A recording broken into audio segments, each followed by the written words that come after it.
परमात्मा बन जाता है। ईश्वर जीवे नहीं कछु भेदा, जो कहूँ रहे ज्ञान एक रस, तो ईश्वर जीवे कहो भीर कस।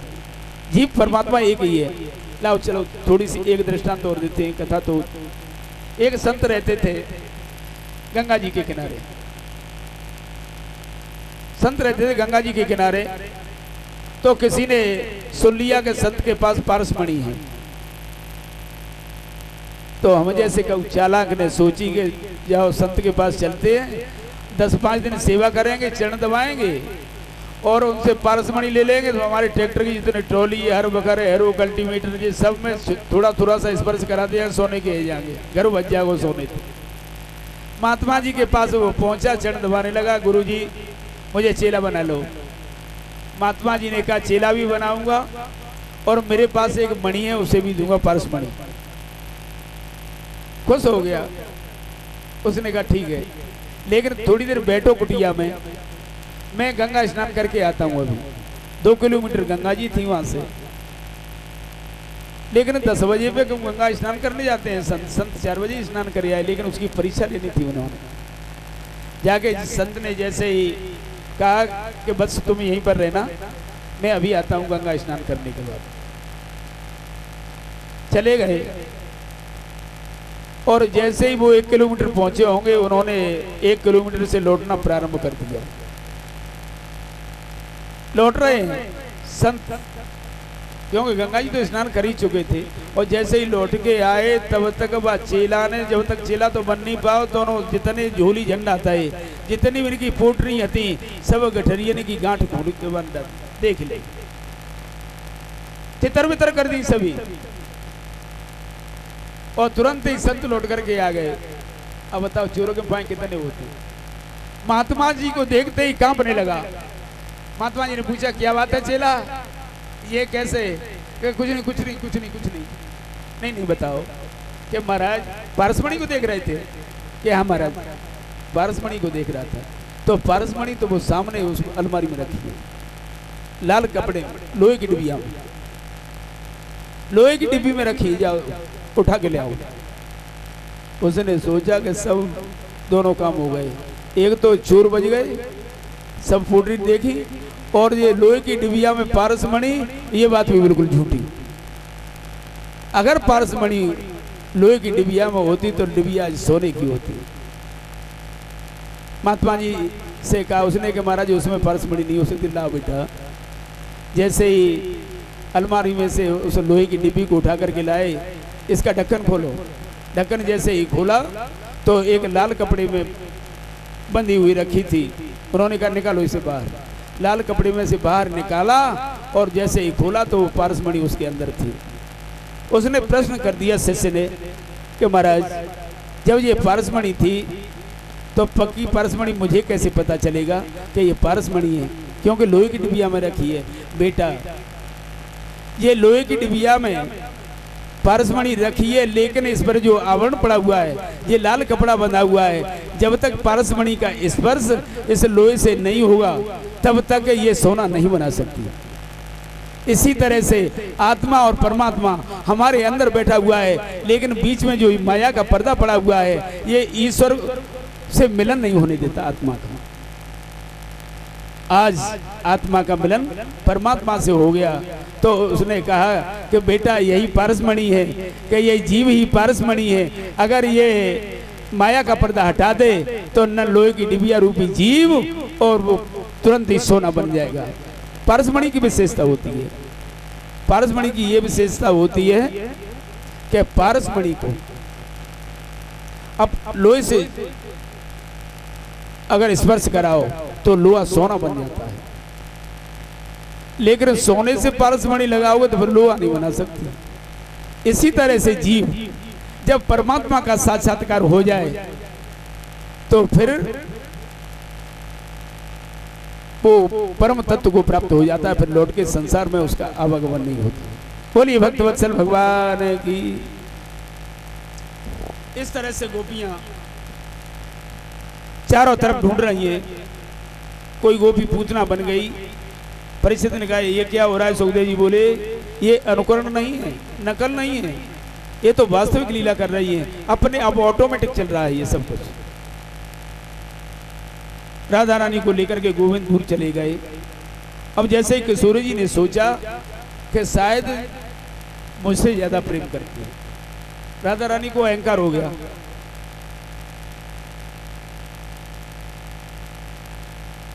मैं एक बार गोविंद से दूर चली जाऊं, पर कृष्ण गोपियों से दूर नहीं रह सकते। राधा रानी कन्हैया से बोली, आप मुझे लेकर के कहाँ जा रहे हैं? कन्हैया ने कहा चलो चल रहे हैं। हाथ पकड़े हुए जा रहे हैं दोनों। राधा रानी को अहंकार हो गया, उन्होंने कहा मुंह पे तो चलो ना जाए रहो। कृष्ण ने सोचा कि इन्हें भी अहंकार हो गया। अच्छा आप चल नहीं सकती तो मेरे कंधे पर बैठ सकती हो, कन्हैया ने कहा। राधा रानी को जैसे ही अहंकार हुआ बोली हाँ। जैसे ही किशोर जी ने कंधे पर बैठने को तैयार हुई और वो इसे गोविंद अंतर ध्यान हो गए, राधा जी को छोड़ गए। ढूंढते ढूंढते गोपियां किशोर जी के पास आई और बोली आपको भी छोड़ गए? किशोर जी बोली जो कमी तुम्हारे जीवन में थी वही कमी आज मेरे भी जीवन में आ गई, इसलिए मुझे भी छोड़कर चले गए। आज राधा रानी को लेकर के सभी गोपियों ने पूरे ब्रजमंडल को छान मारा। शरद पूर्णिमा की रात्रि, ब्रह्मा की 6 महीने की रात्रियां एकत्रित हो गई थी, लेकिन कृष्ण दर्शन नहीं हुआ। हा नाथ, हे रमन, हे वल्लभ, आप कहाँ हो? हे नाथ, रमण प्रेष्ठा, क्वासी क्वासी महाभुजा, इस तरह से गोपियां चिल्ला रही हैं। आप हमें अपनी झांकी, माधुर्यमयी झांकी दिखा दीजिए, हमें और कोई आकांक्षा नहीं है, गोपियां कहती हैं। आचार्य सुखदेव जी महाराज कहते हैं कि गोपियों ने संपूर्ण ब्रजमंडल में देखा, नहीं मिले। पुनः पुलिनमागत्य कालिंद्या कृष्ण भावना समवेता जगो कृष्णम तदागमन कांक्षिता। पुनः सभी गोपियां इकट्ठी होकर के यमुना पुलिन पर आ गई, यमुना जी के किनारे पर आ गई, कृष्ण मिलन की कामना करने लगी। बीच में राधा रानी बैठी है, लाखों गोपियां बैठी हैं, ढूंढना बंद कर दिया, थक गई हैं, हर गई। सब गोपियां राधा रानी के साथ बैठी हैं। शरद पूर्णिमा की रात्रि, अर्ध प्रहर, कृष्ण मिलन की कामना को लेकर के एक मंगल गीत गाया। इसी को गोपी गीत कहते हैं। ये मैंने अभी आपको बताया, ये भागवत जी साक्षात भगवान का वांग्मय स्वरूप है। इसमें जो 10वां स्कंद है वो परमात्मा का हृदय है, और इसमें ये 5 अध्याय हैं, 29 अध्याय से लेकर के 33 अध्याय,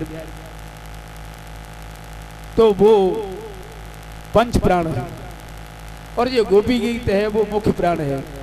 तो आज गोपियां यमुना के किनारे पुलिन पर सभी बैठी हुई हैं और गा रही हैं जय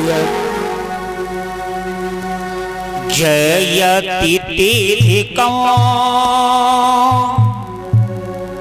जय मना व्रजा इंदिरा सस्वतात्र घी।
भक्तवत्सल भगवान की। इस तरह बन गया है गोपाल। हे इंदिरा लक्ष्मी भी ब्रज में वास के लिए तरसती हैं, ऐसे ब्रज में सौभाग्य से हमें आप वास मिला, आप हमें छोड़ करके क्यों चले गए? इसी तरह से हमें विरह रूपी अग्नि में जला करके भस्म करना था, तो उस काली नाग से हमारी क्यों रक्षा की? दावानल से हमारे प्राणों को क्यों बचाया? दावानल का पान आपने क्यों किया? अजगर के मुंह के अंदर ब्रजवासी चले गए थे, आपने अंदर जाकर के रक्षा की। इन बड़े भयों से बचाने वाले गोपाल, आज विरह रूपी अग्नि में जलती हुई छोड़ करके इन किंकरियों को त्यागना आपको नहीं चाहिए था। आपके चरण कैसे हैं? आपके चरण कैसे हैं? प्रणत देहिना पाप कर्षणम। आप शरणागत वत्सल है महाराज, उनके संकट को दूर करने वाले हैं, ऐसे सुंदर आपके चरण हैं। हे गोपाल, हम केवल इसलिए नहीं रोती हैं कि आप हमें छोड़ करके चले गए, बल्कि इसलिए रोती हैं कि आपके चरण बड़े कोमल हैं। एक बार माखन चुरा करके आप भागने लगे थे, तो मैं आपके पीछे पीछे दौड़ रही थी, तो वो गोपी बोली, आप मुझे देख करके धूप में होकर दौड़ने लगे, तो मैंने कहा था नीति नीति यद नवनीतम, आप भागे, तो मैंने कहा था कि अरे तुम माखन चुरा लिया, कोई बात नहीं लाला, माखन ही तो है, लेकिन भूमि कितनी तप रही है। माधव माधव माधव, हे माधव, हे कन्हैया, माधव मत दौड़ो मत दौड़ो। कोमल चरणों में तकलीफ होती होगी, आज उन्हीं कोमल चरणों को आप हमारे संग नाटक करने के लिए करील के कंटों में ले गए, कंकरीली जमीन में ले गए। ऐसा अन्याय मत करो कन्हैया। तुम्हें कैसे मिलूं भावना है? तो निर्मल हृदय का तो मेरा संत दशरथ था। दशरथ जी को जब ये पता चला कि राम नहीं आए, तो बताइए क्या हम दशरथ बन जाएं? क्योंकि उन्होंने आपके वियोग में राम राम कहे राम कहे, राम राम कहे राम, तन पर हर रघुवर बिरह राव गए सुरधाम। अगर ऐसी स्थिति बताओ, हमारी ऐसी स्थिति अगर हो जाए कि आपके विरह में अपने प्राणों का परित्याग कर दे, हम तो अच्छा है। गोपी कहती है यदि आप ऐसा सोच रहे हो तो हमारा भी आपसे एक प्रश्न है कि दशरथ जी आपके बिना एक क्षण भी जीवित नहीं रहे, लेकिन माता जानकी अशोक वाटिका में कितने दिन तक जीवित रही? क्या आपके प्रति उनका प्रेम नहीं था? हनुमंत लाल को गले से लगाकर राम ने रोते हुए कहा था, हनुमान जानकी मेरे वियोग में जीवित नहीं रह सकती, उनका प्राणांत तो हो गया होगा। हनुमान जी बोले, प्राण तो निकलने के वो राजी नहीं होते, लेकिन क्यों नहीं निकलते? नाम पहारो दिवस निशि ध्यान तुम्हार कपाट, लोचन निज पद जंत्रित जाहि प्राण के बाट। जानकी जी के प्राण निकलने को तो तैयार हुए थे, लेकिन आपका नाम रूपी पहरेदार माता के प्राणों की रक्षा करता है। इसलिए जिस तरह से आपके नाम ने रक्षा की, राकार और मकार ने राम अवतार में, क्योंकि पहरेदार दो तरह के होते हैं, एक जेल का पहरेदार और एक बैंक का पहरेदार। जेल का पहरेदार भीतर वाले को बाहर नहीं आने देता, और बैंक का पहरेदार बाहर वाले को अंदर नहीं जाने देता। इसी तरह से जो बाहर यमराज प्राण लेने के लिए आते हैं, उन्हें जो राह है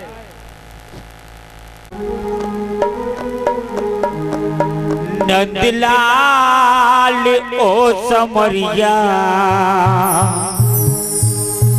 गोपाल ओ कन्हैया, लौट के आ जाना, लौट के आ जाना।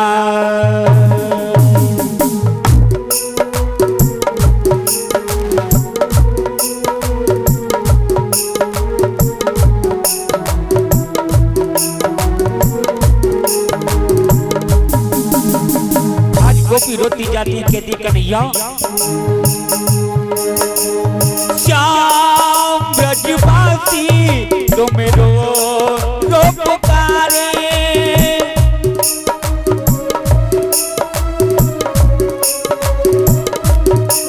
नंदलाल ओ कन्हैया, गोपाल ओ संवरिया, लौट के आ जाना, लौट के आ जाना।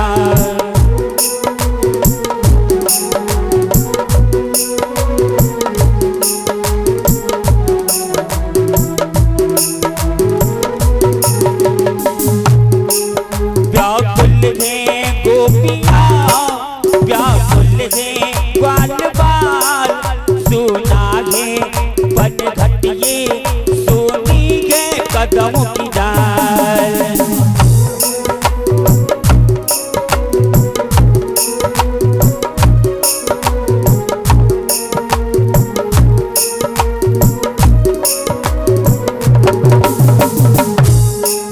यमुना बुला रही है आंसू बहा रही है। यमुना बुला रही है आंसू बहा रही है। लौट के आ जाना लौट के आ जाना।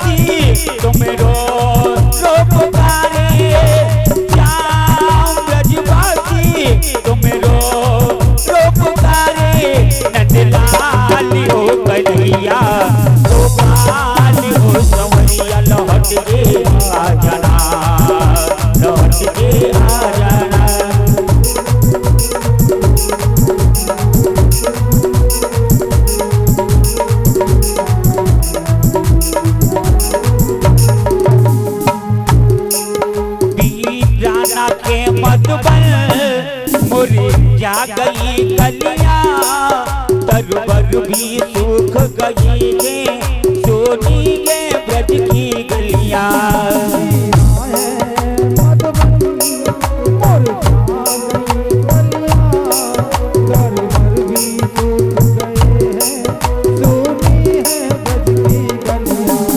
पंछी बुला रही है कौवे बुला रही है। पंछी बुला रही है कौवी बुला रही है। लौट के आ जाना लौट के आ जाना नंदलाल ओ कन्हैया गोपाल ओ कन्हैया। लौट के आ जाना लौट के आ जाना। श्याम ब्रजवासी तुम्हें रो पुकारे। श्याम ब्रजवासी तुम्हें रो पुकारे।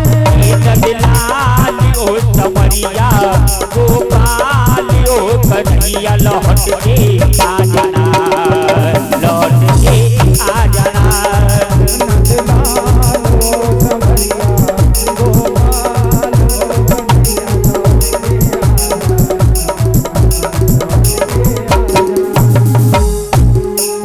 सब तेरी शरण पड़ेंगे कौशिक फरियाद करेंगे।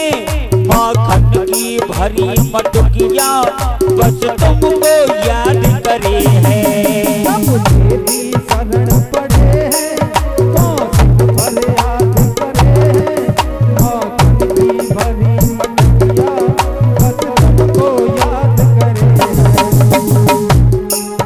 राधा बुला रही है राधा बुला रही है सखिया बुला रही है। लौट के आ जाना लौट के आ जाना। नंदलाल ओ समरिया गोपाल ओ कन्हैया। लौट के आ जाना लौट के आ जाना। श्याम ब्रजवासी तुम्हें रो पुकारे।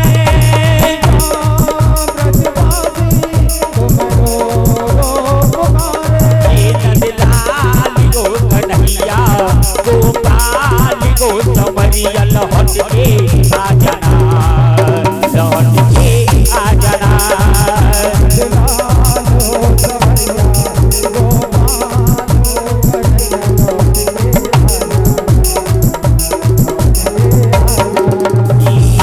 लौट के आ जाना लौट के आ जाना लौट के आ जाना लौट के आ जाना। बोलिए भक्तवत्सल भगवान की। आ गए खुश हो गई सभी गोपियां। उसी समय पर उन्होंने सत्य कहता हूँ गोपियों, भगवान ने कहा प्रेम की बातें सब पर प्रेम का प्रतीक क्या है ये मैंने तुम्हारे जीवन में देखा है। तुम साक्षात प्रेम की साक्षात मूर्ति हो देवियों। मैं देवताओं के समान लंबी उम्र भी अगर मुझे मिल जाए तो भी गोपियों तुम्हारे ऋण से मैं ऋण नहीं हो सकता। भगवान कन्हैया ने कहा। अब मैं आप लोगों के साथ रास विहार करूंगा। इस तरह से परमात्मा रास के लिए तैयार हो गए। जैसे कृष्ण गोपियों के संग रास क्रीड़ा करने के लिए तैयार हुए तो वहां पर कामदेव आ गए। भगवान ने कहा आपका परिचय? कामदेव बोला हमारा नाम है कामदेव। जहाँ सुंदर स्त्री और सुंदर पुरुष दिखाई देते हैं वहां पर हम एकांत में मिलने जाते हो तो वहां पहुंच जाते हैं। भगवान बोले क्यों कामदेव जी, भूल गए क्या? याद नहीं तुम्हें? जब शंकर के रूप में मैंने तुम्हें जला करके भस्म कर दिया था, जब से तीसरा नयन उगारा चितवत काम भयो जच्छरा। कामदेव ने कहा शिव के रूप में तो आपने तपस्या कर रहे थे, तपस्या करने वाले को तो मैं छोड़ देता हूँ, छेड़ता नहीं हूँ। तब तो मुझे और राम के अवतार में एक पत्नी व्रत धारण किया था आपने। अब इतने गोपियों के साथ मैं तो आप पर बाण चलाऊंगा ही चलाऊंगा। आप मुझसे युद्ध करो। कन्हैया बोले बताओ। कामदेव ने कहा विश्व सुंदरी गोपियां और त्रिभुवन सुंदर आप इनके संग रास करोगे तो यहाँ तो मेरे 5 बाण चलेंगे। भगवान ने कहा वो तो ठीक है, लेकिन तुम युद्ध कौन सा करोगे बताओ? किले का युद्ध या मैदान वाला युद्ध? ध्यान दीजिए, विवाह करके पत्नी के साथ काम को जीतना ये किले का युद्ध है। और असंख्य सुंदरियों और नारियों के बीच में रहकर भी काम को जीतना ये मैदान का युद्ध है। कामदेव बोला किले के युद्ध तो रोज की किया करता हूं मैं, अब तो मैदान का युद्ध आपसे 2-2 हाथ हो जाए। आज परमात्मा ने, कामदेव ने अपनी पूरी ताकत झोंक दी। कृष्ण ने परम सुंदरी गोपियों के साथ रासलीला प्रारंभ कर दी। जब परमात्मा ने नृत्य किया, राधा नाचे, कृष्ण नाचे, नाचे गोपी जन, मन मेरो बन गयो सखीरी पावन वृंदावन। रासोत्सव संप्रव्रतो गोपी मंडल मंडिता योगेश्वरेण कृष्णेन तासाम मध्य द्वयर्द्वयो। ऐसा विचित्र नृत्य किया परमात्मा ने कि जितनी गोपी उतने कृष्ण बन गए। गलबैया डाल देते हैं, आलिंगन करते हैं। कोई गोपी थक जाती है तो कन्हैया उसे पंखा करने लग जाते हैं। एक गोपी थक गई तो उसके तो चरणी दबाने लगे मेरे कन्हैया। बैठो पलूटत राधिका पाए, ये गोपी राधा है, राधिका जी के पैर दबाने लगे कन्हैया। ऐसा सुंदर रास विहार किया सजनों। राधा जी के चरण दबाने लगे। कोई गोपी थक जाती है, कंधे पर अपना मुखारविंद स्थापित कर लेती है। ऐसी सुंदर विशेष विचित्र श्री कृष्ण जी की स्थिति देवता लोग देख करके अचंभे में पड़ गए। तांबूल का आदान प्रदान भी करते हैं, आलिंगनाद भी करते हैं। चंद्रमा से संकित सा हो गया। देवांगनाएं मूर्छित हो गई। भगवान शंकर दौड़े दौड़े आए रास का दर्शन करने के लिए। उन्हें अंदर प्रवेश की अनुमति नहीं मिली। गोपियों से बोले हम तो कैलाश से आए हैं, इतनी दूर से चल करके आए हैं, क्या हमें रास के अंदर प्रवेश करने की अनुमति मिलेगी? गोपियों ने कहा नहीं, जाओ सबसे पहले प्रेम सरोवर में गोता लगा के आओ। शिव जी ने गोता लगाया और गोपी बन गए बाबा गोपेश्वर महादेव की।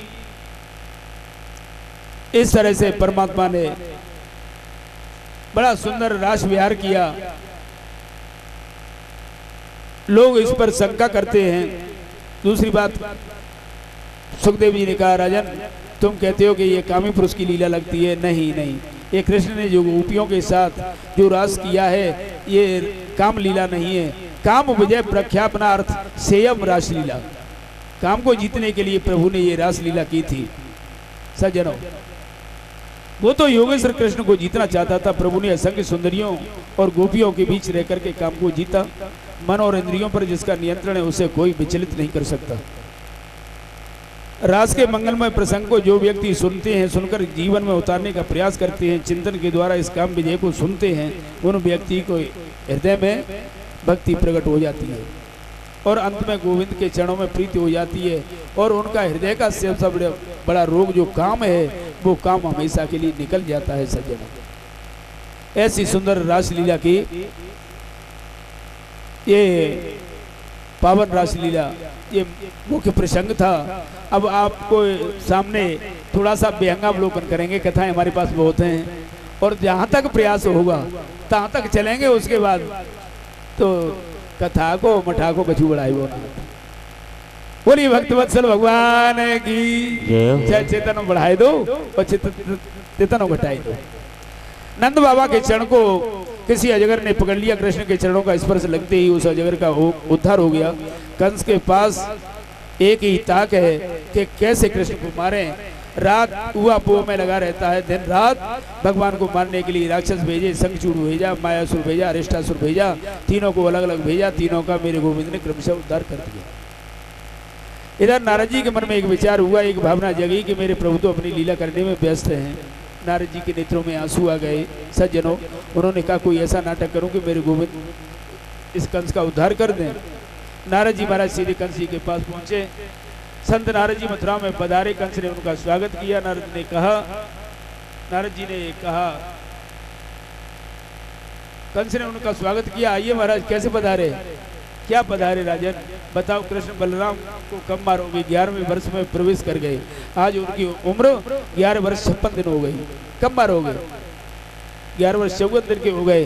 कंस ने कहा क्या बताऊं भगवान, मैं चुन चुन करके राक्षस भेजता हूं उन्हें मारने को, लेकिन जाते हैं मारने को समाचार मिलता है कि वो तो मौत के घाट उतारे गए। नारद जी से बोला कंस कहिए क्या गया है? बोले भगवान शिव ने जो धनुष तुम्हें दिया था वो धनुष के यज्ञ का बहाना करके एक अद्भुत मेला लगाओ। आसपास के ग्रामीण अंचल से प्रेमियों को उसमें बुलाओ, आमंत्रण भेजो और मथुरा नगरी को सजाओ। सुंदर सा एक प्रोग्राम, बढ़िया व्यवस्था करो। अक्रूर जी कृष्ण के काका होते हैं, उन्हें इस कार्य के लिए प्रेरित करो। वो लेके जाएंगे तो अवश्य लेकर के आएंगे। दोनों भाई मेला देखने लगेंगे, तब तो दोनों को धोखे से मार देना। ये कार्य तुम्हें करना है। कंस ने कहा आपका आशीर्वाद रहा तो ये भी कार्य पूर्ण हो जाएगा। नारद जी बोले मैं कुछ नहीं सुनना चाहता, मुझे तो परसों कन्हैया और बनराम दोनों मरे हुए मिलने चाहिए। नारद जी ने कहा। अब देखना नारद जी का तमाशा। नारद जी ने उनके चरणों में सीधे कंस ने कहा आपका आशीर्वाद रहा तो ये भी कार्य पूर्ण हो जाएगा। ऐसा कहकर के संत नारद जी वहां से सीधे श्रीधाम वृंदावन पहुंचे। कन्हैया के पास आए। कृष्ण बलराम दोनों भाई गऊ चरा करके लौट रहे थे। नारद जी ने उनके चरणों में प्रणाम किया। अच्छा एक बात और बताओ जी, हम जल्दी जल्दी कह रहे हैं, समझ में आ रही है कि ना? अच्छा अच्छा। जैसे ही बलराम कृष्ण दोनों भाई गाय चरा करके आ रहे थे, नारद जी ने उनके चरणों में प्रणाम किया, वंदन किया। भगवान बोले आओ पधारो नारद जी, आपने बड़ी कृपा की। नारद जी बोले भगवान ये बताए कंस का उद्धार कब करोगे? पापी कंस को कब मारोगे? भगवान बोले मैं कौन होता हूँ मारने वाला और बचाने वाला? जीव जैसा कर्म करता है वैसा फल उसे भोगना पड़ता है। निज कृत कर्म भोग शब्दाता को न काहू सुख दुख करदाता। इतना जरूर सुनिश्चित है कि कंस ने जो पाप कर्म किया है वो पाप का घड़ा पूरा हो चुका है, उसका फूटना सुनिश्चित है। नारद जी बोले मैं कुछ सुनना नहीं चाहता, परसों के दिन और मैं तो कंस को मरा हुआ देखना चाहता हूँ। भगवान मुस्कुरा के बोले नारद जी कंस से क्या कह करके आए हो? वहां मेरे बारे में कहकर आए हो, यहाँ उसके बारे में कहते हो, और तारीख डेट दोनों की एक ही फिक्स कर दी, परसों की। संत नारद बोले भगवान आप तो जानते ही मेरी प्रकृति को, मैं वही करता हूँ जिसमें पूरी प्रजा का हित और चिंतन हो। इधर रात्रि में ही कंस ने अक्रूर जी को बुलाया, जो बड़े भावुक है, बड़े स्नेही है श्रीमान अक्रूर जी महाराज। कंस ने कहा देखिए अक्रूर जी, मैं किसी बात को छुपाना नहीं चाहता आपसे, वो भी जानता भी नहीं, मेरा सीधा स्वभाव है। गच्छ नंद ब्रजम तत्र सुतावन आनक दुंदुभे आसाते ताव्याहनेन रथे नानाय माम चेरम। आपको वृंदावन जाना है, वृंदावन जा करके आपको एक काम करना है कि जो आनक दुंदुभी वसुदेव जी के पुत्र है, दोनों पुत्र कृष्ण और बलराम, दोनों पुत्रों को लेकर के मथुरा आना है। आनक दुंदुभी नाम वसुदेव का है। सज्जनों, जब इनका जन्म हुआ था तो देवताओं ने दुंदुभी बाजे बजाए थे, इसलिए इनका एक नाम आनक दुंदुभी भी है। अक्रूर जी ने सोचा इस दुष्ट के मन में कृष्ण बलराम को बुलाने की भावना कैसे जगी। अक्रूर जी बोले क्या करोगे तुम? कंस ने कहा आप तो जानते हैं आकाशवाणी ने कहा था कि 30-32 वर्ष पहले देवकी के विवाह के समय आकाशवाणी हुई थी, उसने कहा था कि इस देवकी का जिसको तू लेके जा रहा है इसी का अष्टम गर्भ तेरा काल होगा। ये कृष्ण ही देवकी का 8वां पुत्र है। आपको मालूम है कृष्ण बलराम दोनों भाई आएंगे, मथुरा की शोभा देखने में लग जाएंगे और धोखे से दोनों की गोविंदाय नमो कर मार डालो।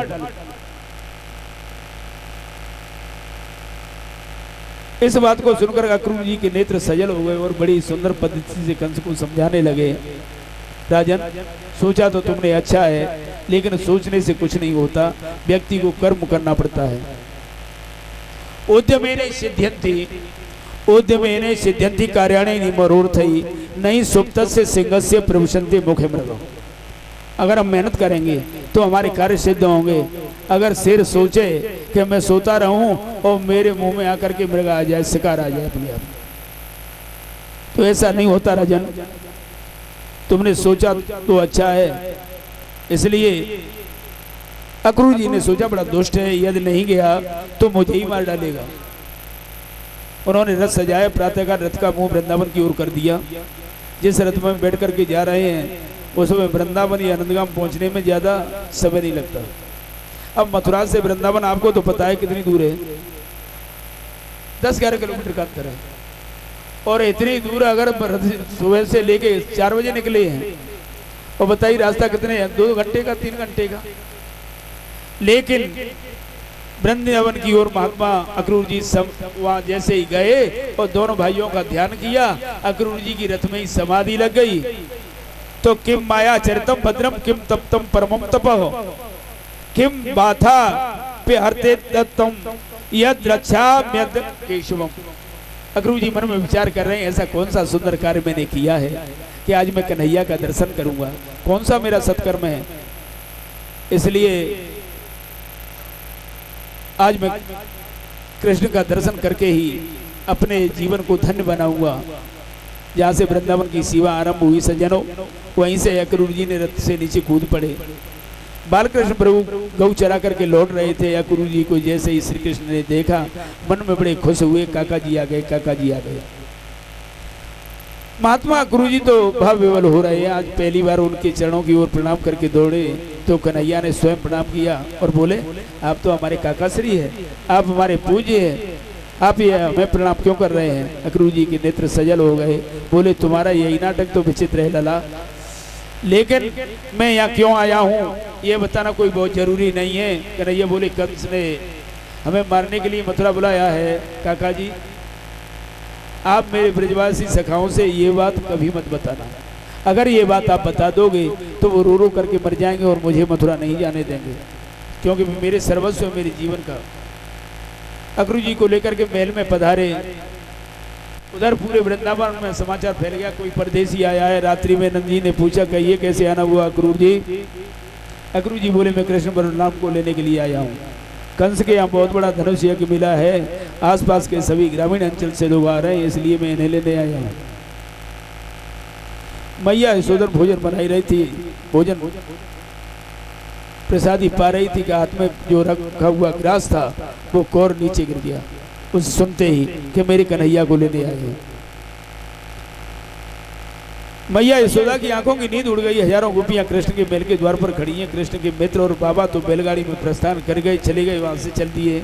उन्होंने माता यशोदा ने कहा, नंद बाबा ने समझाया कि अगर बच्चों को हम घर में ही रखेंगे तो इनकी मनोइच्छाएं कब तक हम इनको घर में रखेंगे। जाओ मेला देखने जाना तो चले जाएंगे, कोई बात नहीं। मैया यशोदा की आंखों की नींद उड़ गई। हजारों गोपियां कृष्ण के महल के द्वार पर खड़ी हैं। अर्धरात्रि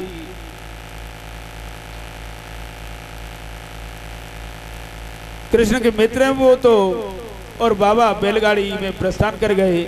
आधी रात्रि का समय था। मेरे गोविंद ने देखा पलंग पर माँ यशोदा नहीं है। मैया को आवाज लगाई, मैया तू कहाँ है। तो देखा एक खंबे से सर लगाए हुए माता यशोदा रो रही है। गोविंद बोले, मैया तू चिंता मत कर, मैं जल्द ही आ जाऊंगा, परसों आ जाऊंगा लौट करके।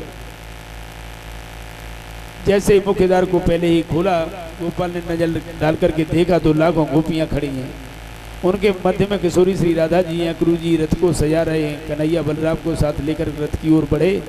गोपियों को नेत्रों से पनारे सज्जनों बह चले। गोपाल हाथ जोड़ करके बोले, गोपाल से कन्हैया से, लाला आपको हम जाने नहीं देंगे। गोपियों ने कहा रे अक्रूर, हमें तो लगता है कि विधाता ही अक्रूर है और वही विधाता ही अक्रूर के रूप में क्रूर बन करके आ गया है। कृष्ण बलराम जो हमारे प्राण है उन्हें हमारी आंखों से दूर ले जाना चाहता है। एक गोपी ने कहा ये तो चलती है, दौड़कर गोपियां रथ के सामने लेट गई जाकर के। जा रही है इस तरह से रथ के सामने लेट गई, हम आपको जाने नहीं देंगे।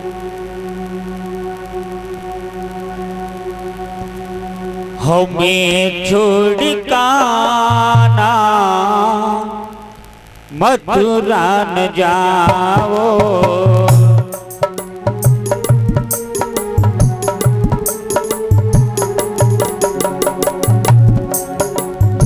आज गोपियों के नेत्र से अश्रुधार लगी हुई कन्हैया, हमको छोड़ करके आप नहीं जा सकते। आज रथ के सामने खड़ी हो गई गोपियां। हम दुखियों को यूं ना तड़पाओ,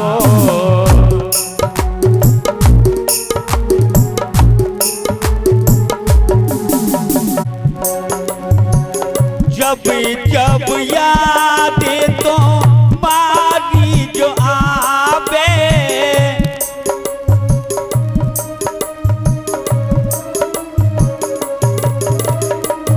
कौन हमें यहाँ धीर बंधावे।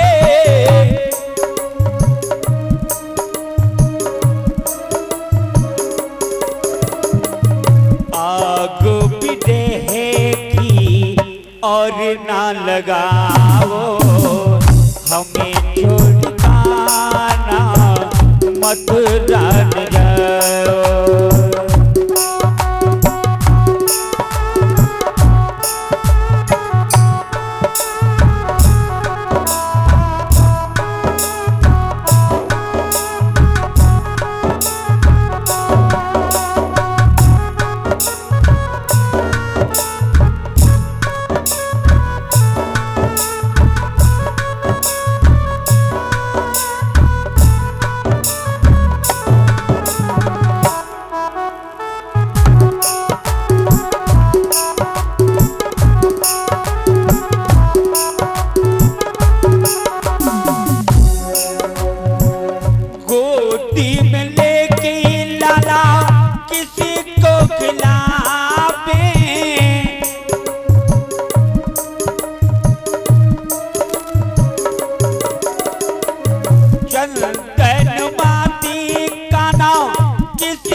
अपना बना के यूं ना तड़पाओ, हमें छोड़ काना मथुरा न जाओ।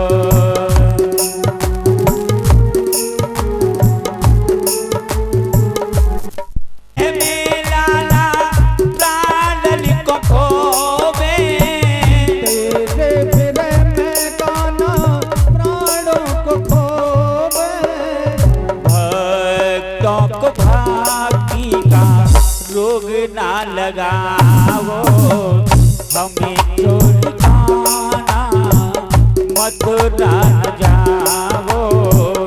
हम दुखियों को यूं ना तड़पाओ, हम दुखियों को यूं ना तड़पाओ। बोलिए भक्तवत्सल भगवान की।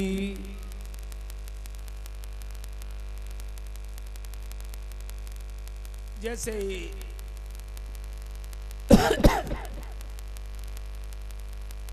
दौड़ करके आगे लेट गई,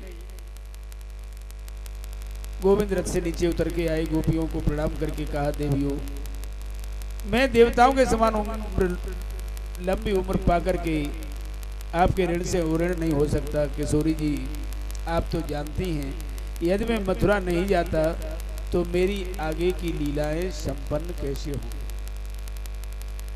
इस तरह से जाकर के कन्हैया चले, वहां से हाथ जोड़े, कन्हैया ने कृपया मुझे जाने की अनुमति प्रदान करें। रथ में जैसे ही विराजित होकर के चले। माँ यशोदा महल से दौड़ कर के आई और जैसे आई कहा कन्हैया थोड़ा सा रथ रोक ले। मैया दौड़ती दौड़ती गिरती आ रही। कृष्ण बलराम दोनों रथ से नीचे कूद पड़े। मैया के अंक में लिपट गए। क्या बात है मैया? मैया ने प्रेमाश्रुओं से लाला के सिर को भिगो दिया और रोते हुए कहा बेटा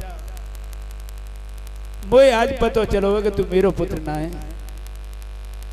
तुम तो देवकी नंदन हो, तुम तो वसुदेव की नंदन हो। मेरा क्या अधिकार है कि मैं तुम्हें रोकने का आग्रह करूं बेटा? लेकिन एक ग्वालिन गोपी तुमसे ये निवेदन करना चाहती है। माँ यशोदा कहती है कन्हैया से।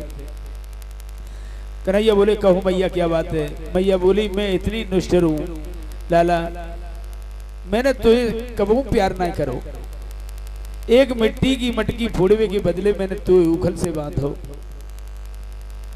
तू जब मथुरा में कहूँ सोचेगो कि कैसी है माँ यशोदा, एक मिट्टी की मटकी की ये क्या औकात है, उसके पीछे मुझे बांध दिया, तो ये बात कभी स्मरण मत करना भाई कन्हैया। कृष्ण बलराम दोनों यशोदा के चरणों में गिर पड़े। हिलकियां भर भर के रो रहे हैं दोनों। और गोपाल बोले दुनिया की सारी चीजें भूल सकता हूँ माँ, परंतु तुम्हारा प्रेम का स्नेह के बंधन को मैं नहीं भूल सकता। ना चंतर्यन वैर्यस्य न पूर्वम ना पिचापरम पूर्वापरम पहियाधास अंतर जगतो यो जगच्चय। मन में सोचो जिस परमात्मा के आदि अंत का पता नहीं, उसको बांधने की सामर्थ्य यदि किसी में है तो केवल माँ यशोदा के प्रेम में है। एक बार मैया को बंधन किया बार बार और अपने ब्रज को प्रणाम किया। आज जब तक रथ की ध्वजा चमकती रही, रथ से उड़ने वाली धूल चमकती रही, तब तक गोपियां टकटकी लगा कर वो देखती रही शायद लाला को हमारी याद आ जाए। लेकिन कन्हैया तो चले गए। वहां से यमुना जी में स्नान करते वक्त गुरु जी ने शेषनाग पर गोविंद का दर्शन किया। उनको संदेह की निवृत्ति हो गई। ये तो साक्षात परम ब्रह्म है, इन्हें मारने की कोई सामर्थ्य नहीं है कंस की, ऐसा अक्रूर जी ने दृश्य देखा। कृष्ण के मित्र और नंद बाबा मथुरा के पास यमुना बाग में रुके हुए हैं। कृष्ण बलराम ने जाकर के उन्होंने प्रणाम किया नंद बाबा को। सभी ग्वालों को बड़े भारी प्रसन्न हुए नंद बाबा। अच्छा लाला तू आएगो? कन्हैया बोले बाबा मथुरा नगरी तो दूर से बड़ी अच्छी लगे। अक्रूर जी बोले ये जो सुंदर सुंदर अट्टालिकाएं दिखाई दे रही हैं है ना कन्हैया, उन अट्टालिकाओं के मध्य में एक मेरी भी छोटी सी कुटिया है। मेरा मन तो ये हो रहा है कि आज रात्रि का विश्राम आप मेरे घर पे करें। कन्हैया ने हाथ जोड़े, काका जी अभी मैं किसी के घर आने के लिए बाध्य नहीं हूँ, मुझे क्षमा करें, वैसे समय मिलने पर मैं प्रयास करूंगा। ऐसा कहकर के संत अक्रूर जी को विदा कर दिया। मथुरावासी कंस ने सारी मथुरा नगरी की सजावट का आदेश कर दिया। सभी लोग मार्ग सजा रहे हैं और उसने लेकिन ये कह दिया कि मथुरा नगरी को सजाओ, लेकिन कोई भी कृष्ण और बलराम का स्वागत नहीं करे। आज कन्हैया ने सोचा कंस का उद्धार तो मुझे शीघ्र करना है। कन्हैया ने बाबा से कहा बाबा ने हमें नगर में घूमे आवे। बाबा ने कहा नहीं बेटा मैं तुम्हें मथुरा में नहीं जान दूंगा, कैसे उल्टी सीधी बात करोगे, कहीं से झगड़ा हो जाए। मथुरा में कृष्ण बलराम प्रवेश कर रहे हैं। बाबा ने कहा संग में बलराम जा रहा हुआ तो इनके संग में जाइयो, देखो उदम मत मचाइयो। बाबा ने कही। दोनों प्रवेश कर रहे हैं मथुरा के नर नारी आज मेरे गोपाल का स्वागत करते हैं। आज श्री कृष्ण की उम्र 11 वर्ष और 55 दिन। आज मथुरा की गलियों में घूम रहे हैं। कृष्ण ने कहा कि चलो कृष्ण पर बलराम जी पर जितनी भी मथुरा की देवियां हैं, माता हैं, वो सब फूलों की वर्षा कर रही हैं। कृष्ण ने कहा ठीक है, मैं तुम सबके, उन्होंने कहा ग्वालों ने, भैया देख जो मथुरा नगरी तो इतनी सुंदर सजी बजी है, और हम तो गंवार ग्वाल और अपने मेले कुचेले वस्त्रों को पहन करके आ गए कि इनको देख कर फूल बरस रहे हैं, तो इन्हें फूलों को देख करके हमें तो शर्म महसूस हो रही है। कन्हैया ने सोचा कितने भोले हैं इस सखा, इन्हें पता नहीं कि मामा कंस ने हमें क्यों बुलाया है।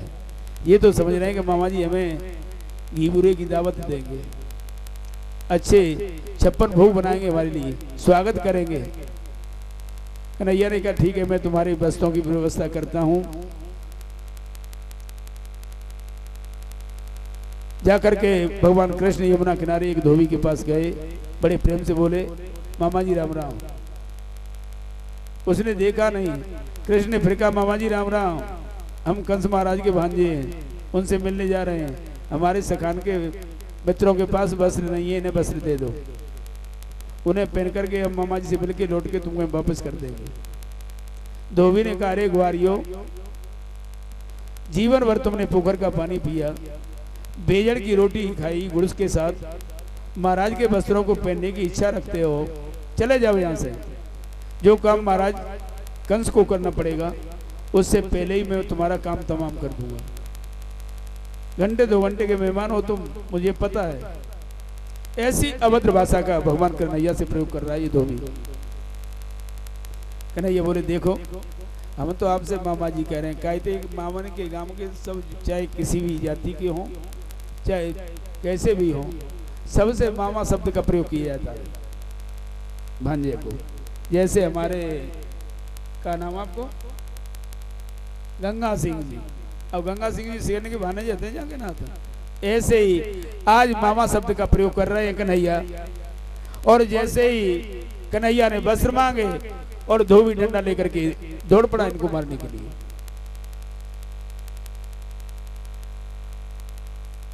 कन्हैया की उंगली पकड़ करके एक छोटा सा बाल सखा जा रहा है कन्हैया के साथ साथ। जब डंडा लेकर के धोबी मारने के लिए दौड़ा, उस छोटे से ग्वाल सखा ने कहा पीछे के चूगों से देखी जाएगी, पहले तू जाए पूतना भाई हाथ दिखाए तो दियो, ये नहीं माने तो।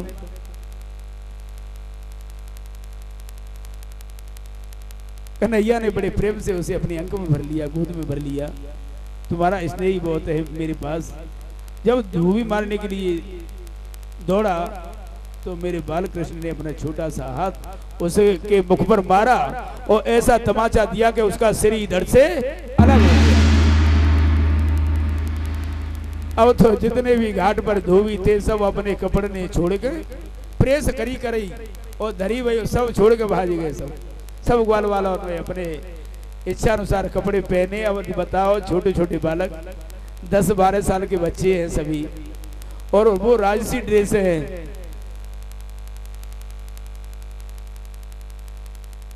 तो जितनी पहनी इतनी लटक रही नीचे, पूरी रास्ता साफ हो तो वही चली जा रही है। राजमार्ग में श्री कृष्ण जब सखाओं के संग में जा रहे हैं, सामने से उन्होंने कहा कि भैया कन्हैया जाते तो हमारी पहले ही बढ़ी जाए, ये पूरी रास्ता साफ हो तो वही चली जा रही है। ततस्तु वाय का प्रीतिस्त तो वर्ष में एकम कल्पयात विचित्र वर्णैश्च एरा कल्पय निरूपतः। भगवान एक दर्जी के घर पधारे। वो कृष्ण का भक्त था, कंस का नौकर था। उसने खिड़की से गोपाल को बुलाया और उनके स्वरूप के अनुकूल जितने भी सखाएं सबके वस्त्र एकदम फिटिंग कर दी, सबकी बढ़िया। कन्हैया ने कहा बोलो कुछ वरदान मांग लो। उसने कहा कुछ नहीं चाहिए, आपकी कृपा चाहिए। कहे चलो कलयुगों में जो तमाम प्रकार की फैशनें चलेंगी, तो चाहे कपड़ा हुए 50 रुपया को, लेकिन दर्जी को तुम्हारी सभी इच्छाएं पूरी हो जाएंगी। 500 रुपया लगेगी सिलाई की, चाहे कपड़ा 150 रुपया को। तो उनके ऊपर कृपा की आज कलयुग के लिए। तथा सुदामनो भवनो मालका राशि जगमतु, एक सुदामा नाम के माली के घर गए भगवान कन्हैया। सबको माला पहनाई, बड़े सुंदर लग रहे हैं सभी ब्रजवासी। उसे भक्ति का वरदान दिया, सबने वस्त्र पहने, माला पहनी। अब कमी रह गई चंदन की। ब्रज में चंदन ज्यादा प्रिय है। हमारे श्री वृंदावन धाम में आसपास सभी माला और चंदन, ये दो ही चीज हैं। राजमार्ग में श्री कृष्ण हम सखाओं के संग जा रहे हैं, सामने से एक विचित्र प्रकार की नारी आ रही है सज्जनों। 3 जगह से उसकी कमर टेढ़ी थी, चेहरा बड़ा विभत्स था, भयानक चेहरा था, काली थी। उसके हाथ में एक चंदन का कटोरा लगा हुआ था। ज्यादा कुरूपड़ी होने की वजह से अपने चेहरे को के ऊपर घूंघट लगा के रखती है ये। लेकिन मेरा गोविंद तो किसी के चमड़े को नहीं देखता, गोरा है कि काला है, कृष्ण ये कभी नहीं देखते। अपने आभूषण क्या पहने, क्या पहन के आए हो, कैसी सुंदर आपने पोशाक पहनी है, ये मेरा गोविंद नहीं देखता। वो तो निर्मल मन जन सो मोह पावा, मोह कपट छल छिद्र न भावा। मेरा परमात्मा मन को पहचानता है कि तेरा मन निर्मल है कि नहीं। साफ कपड़े पहने हैं, इससे कोई लेना देना नहीं। आज जैसे ही जब गोविंद के बगल में होकर के निकली तो मेरा गोविंद उसके सामने जाकर के खड़ा हो गया। कन्हैया सामने खड़े हो गए, बड़े प्यार से पूछा, ए सुंदरी जी, आपका परिचय क्या है? कस्यांगने कथस्य वा साधुना, बताइए ये लेपन चंदन का लेप लेकर के कहां जा रही हो आप? कृष्ण ने पूछा कि कटोरी जो चंदन की है इसे लेकर के कहां जा रही हो? आपको बहुत अच्छे लगे तो थोड़ा सा हमें परिचय अपना बताओ, और ज्यादा अच्छा लगे तो ये थोड़ा सा चंदन इस कटोरी में से वो हमारे माथे पर लगा दो। सज्जनों, जैसे ही कन्हैया ने सुंदरी उससे कहा तो उसके मन में तो रसगुल्ला से फूट गए, बड़ी खुश हो गई, खुश हो गई। अपने जैसे चेहरे से साड़ी को पल्लू को हटाया, गोविंद को देखा, एकदम गदगद हो गई, हृदय में आनंद रूपी लोरें उठने लगी। कन्हैया से बोली, आपने मेरा परिचय पूछा? कृष्ण बोले, हाँ तुम्हारा परिचय पूछा है। गोपाल, क्या परिचय दूं? दास्यस्मि हम सुंदर कंस सम्मत, त्रिवेक्र नामाहि अनुलेप कर्मणि, मदभावितम भोजपतेरते प्रियमु, बिनायुवांकोन्यतमस्तदर्हति। मैं कंस की दासी हूं, मेरा नाम तो शैलेंद्री है, लेकिन कमर 3 जगह से टेढ़ी होने के कारण मेरा कोई नाम नहीं लेता, लोग मुझे कुब्जा कहते हैं, त्रिवक्रा कहते हैं। हे गोपाल, मेरे जीवन का आज वो पहला दिन है कि किसी ने मेरा परिचय पूछा है। दुनिया के लोगों ने कभी मेरा परिचय नहीं पूछा कि मैं कौन हूं। मेरे द्वारा घिसा हुआ चंदन महाराज कंस को बड़ा प्रिय लगता है, लेकिन आज मेरा मन कर रहा है कि मैं ये चंदन आपके माथे पर लगाऊं। क्या आप मेरा हाथ का घिसा हुआ चंदन स्वीकार करेंगे? कन्हैया बोले, हाँ लगाओ ना। उस त्रिविक्रा ने कृष्ण के सखाओं को चंदन लगाया, बलराम जी के लगाया, और जैसे ही मेरे गोविंद को चंदन लगाया, गोपाल के नेत्रों में आंसू निकल पड़े। सज्जनों, और सोचा ये रंग की काली है, त्रिवक्रा है, इसलिए ऐसे लोग इससे बात करना पसंद नहीं करते।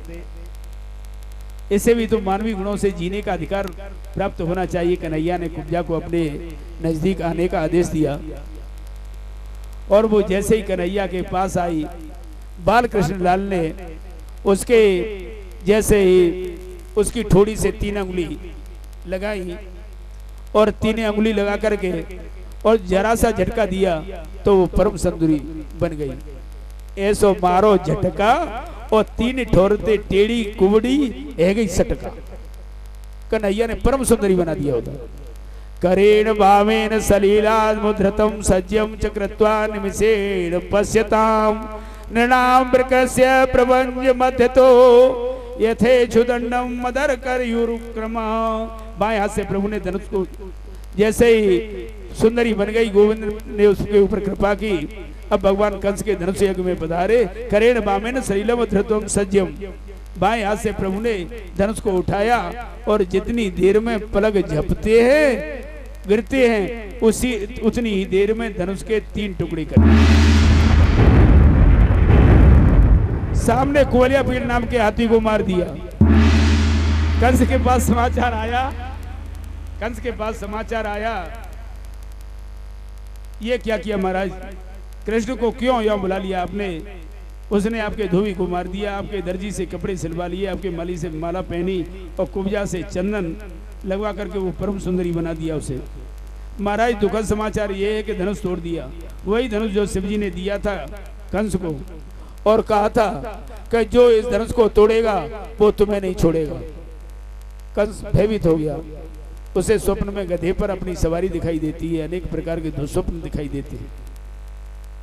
जैसे ही बड़े बड़े मल्ल पहलवान हैं, संत महात्मा बैठे हैं, युवतियां बैठी हुई हैं, और जैसे ही कंस महाराज सिंहासन पर ऊंचाई पर बैठे हैं, कृष्ण बलराम दोनों भैया रंगभूमि में प्रवेश कर रहे हैं।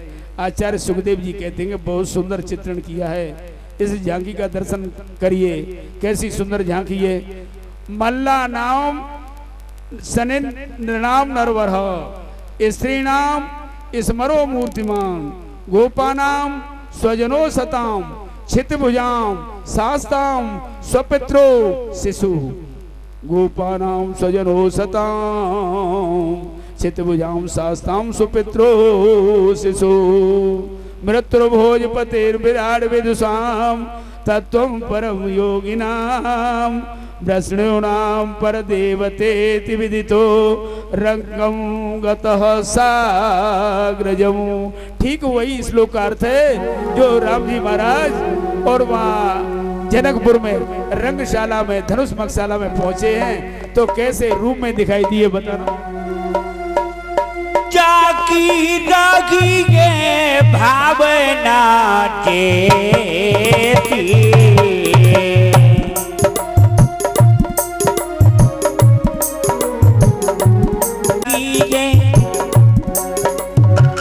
भावना जेती की रही है भावना जैसी, प्रभु मूर्ति किए तेरे तेरी, प्रभु मूर्ति किए तेरे तेरी, प्रभु मूर्ति किए तेरे तेरी।